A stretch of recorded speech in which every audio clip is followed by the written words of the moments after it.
Hello guys and welcome back to lesson 2 of Sales Growth Academy level 1. Today we're going to be covering prospecting and business development. So we're going to be diving into what prospecting is, what business development is, and how to start seeing yourself as a business development rep as opposed to just an appointment setter. So we're going to be diving in. Now, we've already spoken about this. Sales is all about relationships, right? And the real reason prospecting matters is so we can build the right relationships with the right people, right? It's that simple. So the moment you start to see sales as an equivalent to building a right relationship, then things are going to start to shift. And it goes back to this whole idea around referrals being the strongest leads, right? You probably heard this before. The referral is the strongest lead. And why is that? Because people are more likely to convert if they've been referred by someone that they trust. So what would happen if you was to build the right relationships with the right prospects? Essentially, everyone would become a referral, right? Because if you've got relationships with great people and you're encouraging them to move forward into a meeting or into whatever that might look like with your offer, then they're more likely to go ahead because they already trust you. So sales is all about relationships. Now, prospecting is essential to creating an abundant pipeline. We mentioned this in the previous episode around this theme of abundance. Having an abundant mindset is one thing, having an abundant pipeline is the other. And I mentioned that the key is to have a pipeline of warm leads in one list, right? Warm relationships, warm conversations. Prospecting and outreach is the foundation for business growth, because most businesses fail due to a lack of sales. Because, if you've got a product or a service and you don't know how to sell it, then where is your business really going to go? But the reality is you can't sell anything if you don't have leads. And an abundant pipeline is what makes it easier for you to generate warm, high quality opportunities. So the moment you've got an abundant pipeline of warm leads, then you're able to convert sales, and it makes it easier for you. It makes it easier for the business owner to make money, because the more of a tight-knit relationship you have with each prospect that you book onto a meeting, the more likely they are to close. The more likely they close, the more likely you are to make a commission. And it's very, very simple. So that's the importance of actually prospecting. Now, as a setter, your role isn't just to be a setter, right? I mentioned this previously. You're not just an appointment setter. Your role is very critical to driving business growth, because without you, there are no leads, there are no bookings, there are no meetings, meaning there's no pipeline, meaning there's no sales, right? Without you, a business owner physically can't sell. And they need to see that. Business owners need to recognize that, but you also need to recognize that you are an asset to any business that you work with. Because again, without you, they're doing it themselves. And if they can't do it themselves, then they're not going to make any money. Now, you are the first person that new clients will have engaged with. Therefore, the impression that you make will have a large impact on whether or not they move forward. That is just the facts. You are on the front lines. The conversation that they have with you is very likely going to determine whether or not they move forward. If they like you, if they got a good vibe from you, then they already have a positive connotation or relationship with the business. Now, all it takes is for the closer or for the business owner to get on that sales call and finish the job. But it's important that you make a great first impression, because if you don't, then two things: they're either not going to book in the meeting in the first place, or they're going to attend that meeting, or they're going to book the meeting in and they're not going to attend it. And if they do attend it, they're going to be thinking about the first conversation they had with you, right? Now, it may not lead to a massive decision on their end. They may still like the sound of the offer and move forward, but it's important that you approach every conversation with the mindset that this can make or break the sale. So a good way to do that is to stop looking at yourself as an appointment setter. Start looking at yourself as a business developer. You want to shift from being just a setter to being a growth specialist, because that's what you are. You are an advocate for business growth, right? You're not there to just put meetings in someone's calendar. And this is the thing, right? When you're inbound setting, a lot of it is just to do with booking meetings, right? And there's a culture in the online space at the moment which is just fully focused on, I need to fill up someone's calendar. But when you fill up a calendar with unqualified leads, it's just as bad as not filling up their calendar at all. Because what's the point, right? The focus should be focused on growth. And in order to grow a business, you're not just booking appointments. You're building relationships with the right people who are likely going to become clients. So you need to start perceiving yourself as a growth specialist. And if you don't start to see yourself as a growth specialist and you still approach appointment setting with the mindset of, I'm just a setter, it's very unlikely that you're going to make any money. I'll be completely honest. It's very, very unlikely that you'll make any money if you're just booking random appointments in to someone's calendar. That's just the reality of it. You need to be persistent in the type of people you're reaching out to. You need to actually show that you care.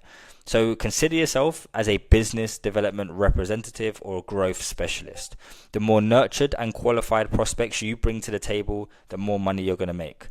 Because like I said, a lead is simply a lead unless they're qualified and educated. If they know nothing about your offer and they're not interested in your offer, then they may as well have not been booked in. In fact, it's a bigger waste of time if you do book them in, right? They need to be qualified and educated for them to be a proper lead, right? So the more you treat your sales process or your sales role like you are the business owner, the better you're going to perform, but also you'll have a greater understanding of how to be successful when you start a business of your own. This is twofold, right? Because once you start to treat your sales role like a business, you understand the gravity of what it takes to actually grow a business. You genuinely do, because you understand what type of conversations you need to have, you understand what type of people you need to be building relationships with, and then you understand a little bit more about the sales process as a whole, the holistic sales process. You understand what you need to overcome, because you're not just leaving it all down to the closer. You're building a relationship before you even pass them on. And secondly, when you do start your own business, you're going to be able to do that for yourself. So not only do you make more money as a setter, but you set yourself up to start in your own business. So it's really important that you do think with that mindset. Now, with that in mind, approaching your sales role like a business, you need to be able to build your own network and your authority as a top setter. Now, the online space is completely dominated by this idea around the attention economy. And those who capture the most eyeballs have the greatest impact on the space. But attention doesn't come overnight, and neither does success. Sales is built on delayed gratification and not instant gratification, right? The best salespeople don't need results right away. The best salespeople play the long game. The best business owners play the long game. So delayed gratification is 100% essential. So whether you're just starting your personal brand or you're looking to grow it, the key is to start now and be consistent. And back to this whole theme around building your network and authority as a top setter, your personal brand is going to have a massive impact in that, right? Your network and your authority. Your network is about who you're connecting with, who knows you, who knows your abilities. Your authority is, can you prove that you're actually good at what you do? Can you prove that you actually know your shit, right? So the reality is, everyone knows everyone in the online space, or at least everyone knows all of the A players. Everyone knows the best people. I can go into my Instagram right now or my LinkedIn, and I know exactly who the best setters are and who the best closers are. And why do I know that? I know this because I've built the network. I've had connection calls with people. I've spoken to sales managers and setter leaders and other business owners who have hired specific setters. I can see what results they're putting out. The setters and closers themselves are posting results on their pages. They're posting content. They're showing what they're doing on a day-to-day. And that's how I know who the A players are, right? So the attention economy that we're living in is crucial, because you need to stand out as a top setter. And especially if you want to land the best offers, right? Because the game is super simple. The person with the best skills makes the most, is the best, right? And then the person with the best personal brand is able to show the world that they are the best because they have those skills. And then because of that, they're able to attract the best opportunities and the best offers. And then because they've attracted the best opportunities and the best offers, they then make the most money. So it all starts with building your skill set and putting yourself out there. Once you're able to do those two things, you attract the right opportunities, and then you make the most money because you're on the best offers. It's so simple, but it needs to be done. So building your network and putting yourself amongst the best is literally how you create the best opportunities and ultimately become the best. So how do you do this? Well, speak about your sales. Talk about your offer. Talk about your lifestyle working remotely. Talk about your wins. Talk about your lessons. Hold nothing back. Just be your true authentic self and put yourself out there. Show the world you know what you're talking about. Show the world that you're invested into building your skills and your network. Now, when you are building a brand, focus on network and authority. So start connecting with the right people. So other sales reps, other prospects, follow and start genuine conversations with zero expectation, because this is how you build the foundations of a prospecting master, right? The moment you connect with people just because you want to connect, you have zero expectations, you just want to connect with more people in your space. Or let's say you're a sales rep, you're an appointment setter, and you're interested in marketing. So you start connecting with marketing agency owners. Maybe you want to start a marketing agency one day. So you connect with marketing agency owners, not to try and set for them, not to try and sell for them, but just to get on their radar, just to build the relationship, just to become... just to expand your network, really, to connect with the right people. So focus on other people doing what you're doing, but then focus on the people that are doing something in the remit that you're interested in. And this is going to come down to the offer that you land, because you're probably going to land an offer in the marketing agency space, and the marketing people that you've connected with might be clients, or some of the other salespeople that you've connected with might be clients. And because you already have that relationship with them, you can just reach out and see if they'd be interested. And most of the time they're going to be. And just to give you an example, I had a guy who I connected with quite a few months ago. He was a setter. He's still a setter now. We got connected like maybe 6 months ago now, so a long time. I've met him before, really nice guy. And he actually contacted me the other day, and he just said, hey, how's it going with your taxes? Right? I was just like, yeah, I mean, I'm open to some advice on what I can do with it. And he was working with on a taxing offer. So he's just like, okay, cool, I'll make a group chat with you and get you guys connected. You know, I've had one call with them, we're going to have another call with them. But that's because he already knew me. He had that relationship. He built the relationship with me as a business owner and him as a setter. So he built that relationship, and now he landed an offer, and I just happened to be one of the target audiences, and it was easy for him to book the appointment in. So it's really important that you focus on building your network. Then your authority comes from being an expert. So spend all of your time learning everything you need to know about sales, your business, your offer. Once you know your shit, people start to gravitate towards you. And it's like I said when I mentioned I can go on my Instagram or LinkedIn and find all of the A players, because they're all posting content. They're all showing me that they know their shit. They're all showing me how they're objection handling. They're all showing me how they would set appointments. Once you know your shit, start to show it off, but you need to know your shit first. So it's great that you guys are here, because this is exactly how you're going to develop that skill set. Now, once you've understood the theme around authority and you're starting to put yourself out there, you're starting to build those relationships, you need to be able to manage your pipeline effectively. Now, there's 2 different pipelines that you're going to be using, and I'm going to go through both of them in just a moment. But your pipeline is your main responsibility, right?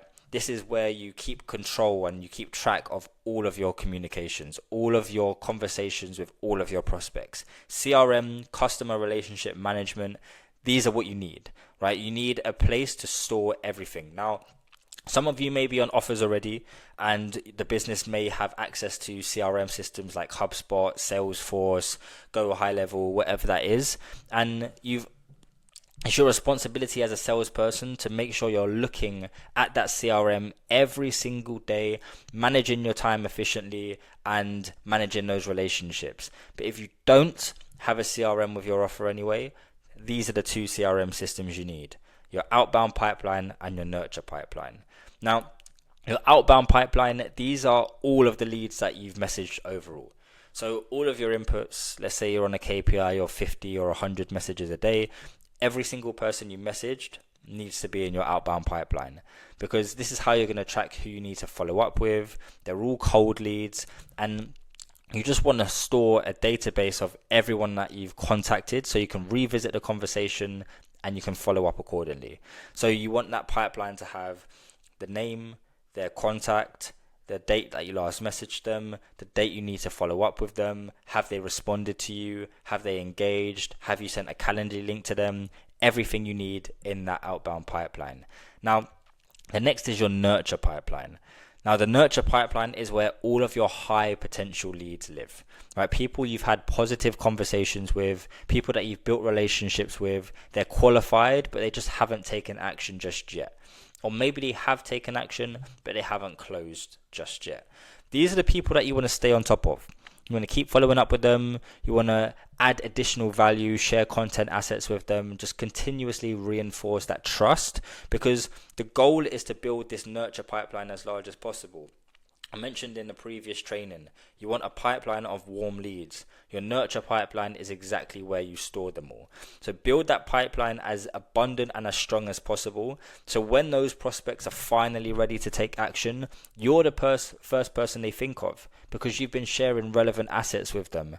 And when it happens in abundance. So it's not going to be one person out of that pipeline that gets back to you. It's going to be 5 people or 10 people. And then you've just done your month's target just through your nurture pipeline. You haven't even had to reach out to new people. Although I would still always recommend reaching out to new people as well, because as this nurture pipeline starts to convert, you're going to need to keep topping it up. And ideally, the bigger your nurture pipeline is, the better. So those are the 2 pipelines you need. And once you have access to those, you can really start to focus on treating your sales role like your own business. Because a business owner has passion for what they're building, right? That's where they get their drive from, their tenacity, their consistency and persistence from. They have a purpose and a reason why, right? I started Sales Growth Club with Callum because we want to create a brotherhood of remote sales reps who understand that sales is a skill and understand how to really develop that skill set so they can become the best salesperson ever, and then to become the best business people ever. That's my purpose. That's my reason why. Even before Sales Growth Club, when I had my sales agency, my reason why was to help arm all solopreneurs with efficient sales teams so they can actually sell their offers, because they all had amazing offers. They just didn't know how to sell it. And that was my reason why for Golden Growth. For a sales rep to be successful, they need to be able to replicate that energy as though the business is their own. So every single sales rep that we have in Sales Growth Club need to look as though that they are directors of Sales Growth Club. Same when I had Golden Growth, my setters needed to feel like they were Golden Growth. And the moment you step into the shoes of the founder, you start to approach it with that same level of tenacity and consistency and persistency. Because the reality is, once a business is doing well, let's say a business is in the startup, the founder's probably not making much. In fact, some of the salespeople are probably making the same amount as the founders. So the founders putting that energy in it to reap the same rewards as the salesperson. It makes sense for the salesperson to also put that same energy into it to reap the same rewards, because then you grow together, right? You grow as a unit, and the more money they make, the more money you make. And the more you can grow with a company in that respect, the better you're going to do. So you need to really approach your sales role as though it's your business. But the great thing about being a sales rep, specifically in this online space, is that whilst you approach your sales like a CEO, you don't bear all of the responsibilities a business owner has yet, right? Eventually, one day you'll be able to take on those responsibilities, but that's going to come off the back of learning from a business owner already doing it. So essentially, because you don't have to take on all of those responsibilities, all of your energy needs to be focused on one thing, which is your pipeline, right? You just need to ensure, the only thing that you need to do is ensure that you build the right relationships and generate the best results. Literally. The only thing you should be doing every single day is waking up, looking at your calendar, understanding how your day is looking, what you need to do, when you need to do it, and we're going to talk about time management and efficiency next. But understanding exactly what your day looks like, going into your CRM, who do I need to follow up with? Who do I need to reach out to? Who's in my nurture pipeline? Who can I send some content assets to? Where is my low-hanging fruit? So who are the people that are very, very warm? They are ready to get on a meeting, but they just haven't converted yet. How do I convert them? That's the only thing you need to be thinking about as an appointment setter. Your goal should be focused purely on revenue generating activities and structuring your day. Put the gym in your day. Everything. Have everything structured so you know exactly what you need to do. Plan it out the day before. But that's it. Your focus is just on pipeline management, right? Now, this is something to think about. If it was your business, would you blame others for not making the money you desire? Right? If you just started a company and your business wasn't making any money, who would you blame? Would you blame someone else? Or would you blame yourself? Would you allow someone else to control your income? Right? If you was the business owner, would you allow someone else to control your income? You've created a business, you're starting up, you know that the only way this business is going to make money is if you do something about it, but would you allow someone else to control that for you? Or would you take action yourself? And that's how you need to see it as a salesperson as well. Setter, closer, whatever. You need to be able to look at the money you're making and take responsibility for it. Don't allow anyone else to control your income and take action, right? If none of your deals are closing, what do you need to do to ensure those deals are closing? How can you pre-qualify those leads? How can you triage them? How can you make them feel ready to move forward? How can you work with the closer in order to get those deals closed? If you're not booking enough meetings, what do you need to do in order to change that, right? To be an A player in remote sales, you need to create your own opportunities and control the outcome at all costs. And that's the exact same as if you was a business owner. You need to be in full control over your pipeline, over your inputs, over your activities, and in turn, you're in full control of your outcome. So if you're not making the money you want, think about why. Because it's no one else's fault but your own, right? So this next growth challenge, I want you to just start networking with other sales reps. Right, and again, this is going to be monitored. We're going to be discussing these in our sessions, but start networking with other sales reps, follow them, engage in conversations, set up connection calls, jump on 15-minute Zoom calls with these people, build relationships with business owners, not just to secure an offer, but simply to expand your network. I want you to focus the next couple of days on literally having conversations with other people about what you're currently doing. Build your following. Build your connection list, connect with other people doing the same things as you, build your relationships with businesses, marketing agencies, fitness coaches, whatever you're fascinated with. Just start building relationships. And what this is going to do is it's going to start to grow your network. And the moment you start to grow your network, you start to see more opportunities. Perhaps you connect with a salesperson who's on an offer and they're currently looking to hire someone else. The offer is something you're interested in, and boom, you've landed an offer already just because you've started a relationship with another salesperson. Put yourself out there, and I promise you things will start to change. And the moment you do that for yourself, this same theme around prospecting, having the outbound pipeline and having a nurture pipeline is exactly what you're going to carry into your offer as well. It's the exact same way you prospect to find clients. So do this for yourself and watch how things change for you. But that's it for today. I look forward to seeing you on the next one. Peace.